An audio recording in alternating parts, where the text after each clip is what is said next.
कक्षा 10वीं विषय गणित इकाई 4 द्विघात समीकरण प्रश्नावली 4.3 का प्रश्न क्रमांक ही हमारे पास है 9वां। इसको ध्यान से समझेंगे। दो पानी के नल एक साथ हौज को 9 से 3/8 घंटों में भर सकते हैं। बड़े व्यास वाला नल हौज को भरने में कम व्यास वाले नल से 10 घंटे कम समय लेता है। प्रत्येक द्वारा तथा अलग से हौज को भरने का समय ज्ञात करना है। इसके हल में हम मान रहे हैं क्या, माना कि इस प्रश्न को हल करने के लिए हम लिख रहे हैं, माना बड़े व्यास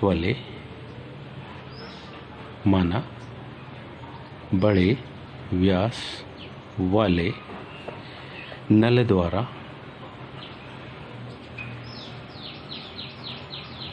क्या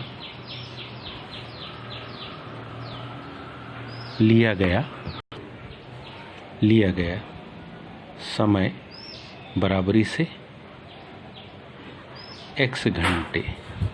प्रश्न में दिया है कि कम व्यास वाले नल से 10 घंटे कम समय लेता है बड़ा व्यास वाला। तो अब हम जब मानेंगे तो यहाँ मानेंगे तथा क्या छोटे व्यास वाले किसके द्वारा, नल द्वारा लिया, इसके द्वारा क्या लिया गया जो समय है वो 10 घंटे अधिक होगा। एक्स धन कितना, 10 घंटे, एक्स धन 10 घंटे। अब यदि ये एक्स घंटे में उस हौज को पूरा, यदि ये एक्स घंटे में हौज को पूरा भर सकता है बड़े व्यास वाला, तो बड़े व्यास वाले इसलिए कौन से, बड़े व्यास वाले नल के द्वारा क्या 1 घंटे में, x घंटे में वो भर सकता है, तो 1 घंटे में क्या भरा गया हौज, 1 घंटे में क्या भरा गया हौज वो कितना, 1/xवां भाग।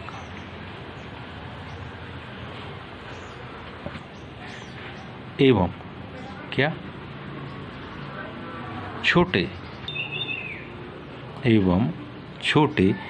व्यास वाले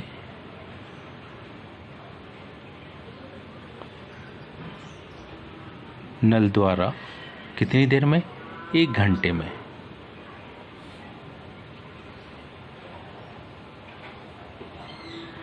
क्या भरा गया हौज कितना, क्योंकि ये एक्स धन 10 घंटे में भरता है तो 1 घंटे में वो हौज का 1/x धन 10वां भाग को कंप्लीट कर पाएगा। अब ध्यान दीजिए, तो दोनों नल एक साथ जब ओपन होते हैं तो हौज को 9 से 3 घंटे में भरते। तो अगली स्टेप में हम लिखेंगे, क्योंकि दोनों नल काहे को एक साथ हौज को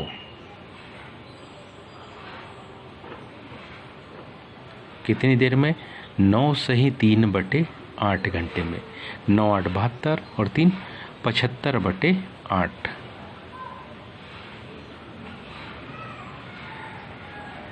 क्या घंटे में क्या कर सकते, इतने घंटे में भर सकते हैं। इसलिए क्या दोनों नल, इसलिए क्या दोनों क्या नल एक साथ कितने, 1 घंटे में, एक साथ क्या 1 घंटे में 75/8 घंटे में कंप्लीट भरेंगे तो 1 घंटे में कितना, तो 1 घंटे में 1 बटे क्या 8 बटे 1 बटे क्या 75/8वां भाग, मतलब कितना, इस ये पलट जाएगा तो 8 बटे 75वां भाग।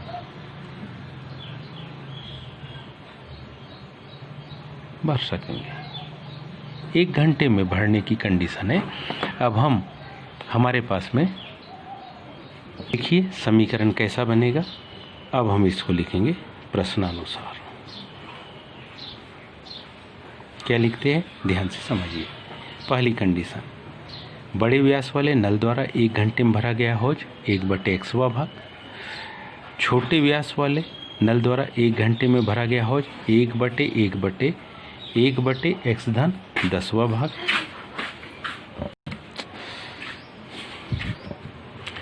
इन दोनों को हम जोड़ देंगे। इन दोनों को जब जोड़ेंगे तो 1/x-1/x-10 बराबरी से 8/75। जब हम इसको हल करेंगे तो लघुत्तम आएगा x और x-10 का, x और x-10 का लघुत्तम आएगा x-10।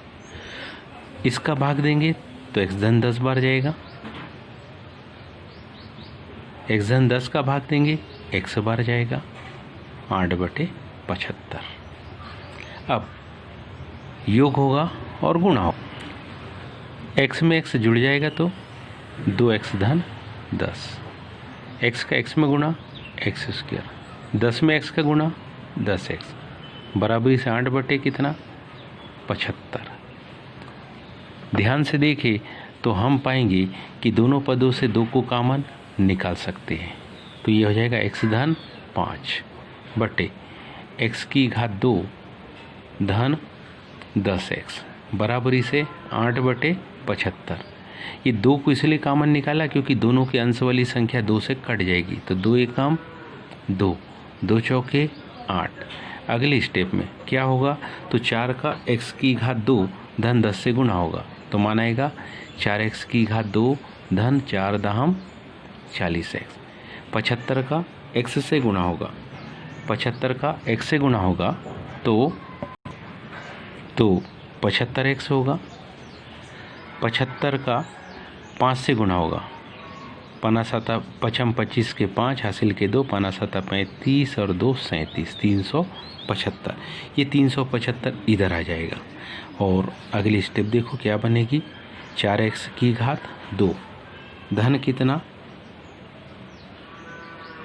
40x, धन की बजाय हम पहले ऋण को लिखे, बड़ी संख्या इसलिए, धन कितना 40x, धन 40x ऋण 375 बराबरी से कितना 0। 4x⁻2 ऋण कितना 35x बराबरी से 0। यहाँ पर हम यह हमारे पास ये जो संख्या है, ध्यान दीजिए, इसमें हम हल कैसे करते, थोड़ा सा ध्यान से समझ लेंगे। इसकी हम तुलना करते ax⁻2 धन bx धन c बराबरी से 0, मध्य पद का विभाजन। a बराबरी से हमारे पास यहाँ 4 है, b बराबरी से यहाँ हमारे पास ऋण 35 है, c बराबरी से हमारे पास यहाँ ऋण 375 है। यहाँ हमको एक अंक l व दूसरा अंक m इस प्रकार चाहिए होते। मध्य पद के विभाजन का नियम है कि l और m उन दोनों का जब हम गुणा करें तो a और c का गुणनफल आए। a मतलब 4, c मतलब ऋण 375। जब हम गुणा करते तो ध्यान से देखिए क्या आएगा, 4 पंचे 20 के 0 हासिल के 2, 4 7 28, 2 30 के 0 हासिल के 3 और 4 तिया 12, कितना आया 1500। ऋण 1500। गुणा करने पर कितना आना चाहिए? ऋण 1500। और उन्हीं दोनों संख्याओं को यदि जोड़ा जाए तो मध्य का पद यानी कि बी यानी कि कितना? ऋण 35 आना चाहिए। तो ऐसी दो संख्या चाहिए जिन दोनों का गुणा करें तो ए और सी आए, मतलब ऋण 1500 आए, है ना। गुणा पर ऋण 1500, जोड़ने पर ऋण 35।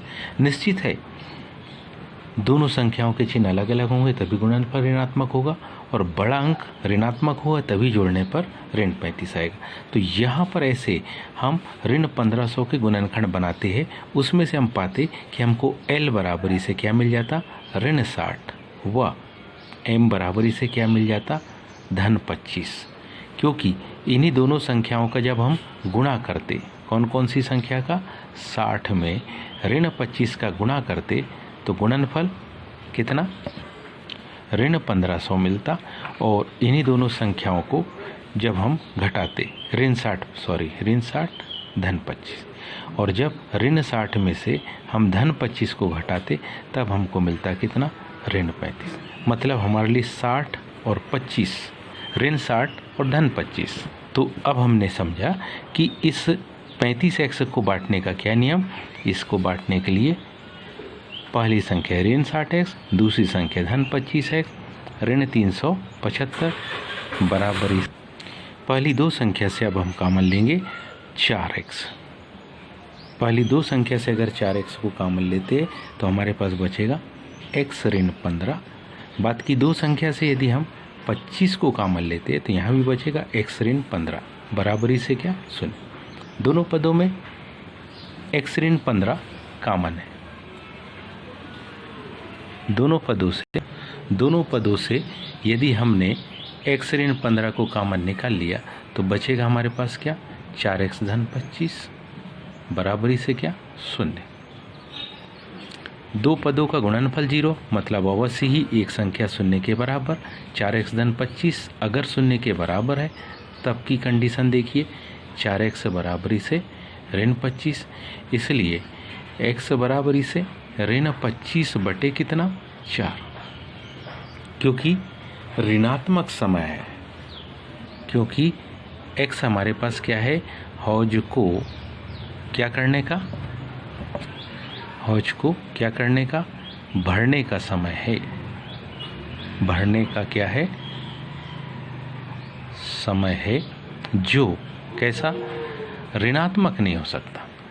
जो कैसा नहीं हो सकता? ऋणात्मक नहीं हो सकता।